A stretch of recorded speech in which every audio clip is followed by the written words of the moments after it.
بسم اللہ والسلام علی رسول اللہ۔ اچھا، درس نظامی کے میرے ایک اسٹوڈنٹ ہیں، انہوں نے سوال کیا ہے۔ کچھ لوگ ہیں وہ یہ اعتراض کرتے ہیں کہ سیدنا امام اعظم ابو حنیفہ رحمۃ اللہ علیہ کو احادیث نہیں آتی تھی، وہ بعضوں نے لکھا ہے اور بعض کہتے ہیں کہ 21 احادیث آتی تھی۔ تو اس حوالے سے وہ پوچھ رہے ہیں کہ امام اعظم ابو حنیفہ رحمۃ اللہ علیہ کا حدیث میں کیا مقام ہے، کیا رتبہ ہے۔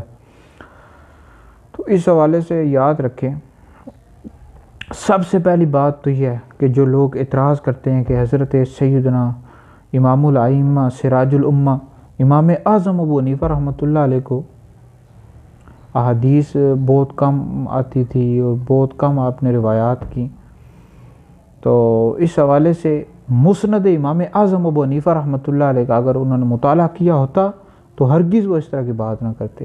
مسند امام اعظم ابو حنیفہ کا مطالعہ کرو، امام اعظم کی جو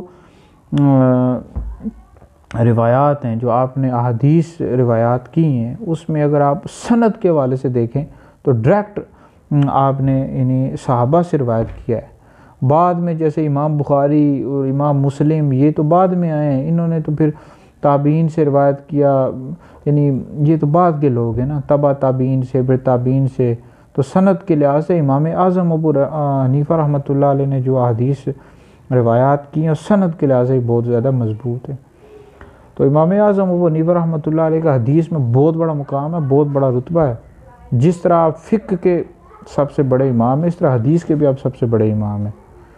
تو بہرحال کچھ لوگ ہوتے ہیں غلط پروپیگنڈا کرتے رہتے ہیں، غلط باتیں لوگوں میں مشہور کرتے رہتے ہیں، اس طرح کی کوئی بات نہیں۔ امام اعظم ابو حنیفہ رحمۃ اللہ علیہ کا حدیث میں بہت بڑا مقام ہے، بہت بڑا رتبہ ہے، اور آپ نے تو کئی صحابہ کی زیارت کی ہے، آپ تابعی ہیں، آپ کو تابعی بعضوں نے لکھا ہے، آپ نے جو ہے نا 30 یا 32 33 کم و بیش صحابہ کی زیارت کی ہے، تو آپ تابعی ہیں، آپ کا بہت بڑا مقام و رتبہ ہے، تو آپ نے کئی احادیث روایات کی ہیں۔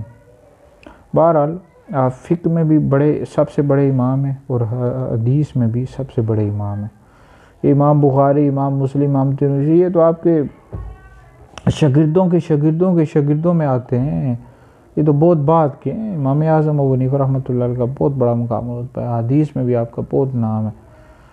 تو کچھ لوگ مطالعہ کرتے نہیں ہیں، ویسے ہی اعتراض کرتے رہتے ہیں۔ مطالعہ کرنا چاہیے، پھر جواب دینا چاہیے، اس طرح تو نہیں ائمہ پر بہتان باندھنے چاہیے۔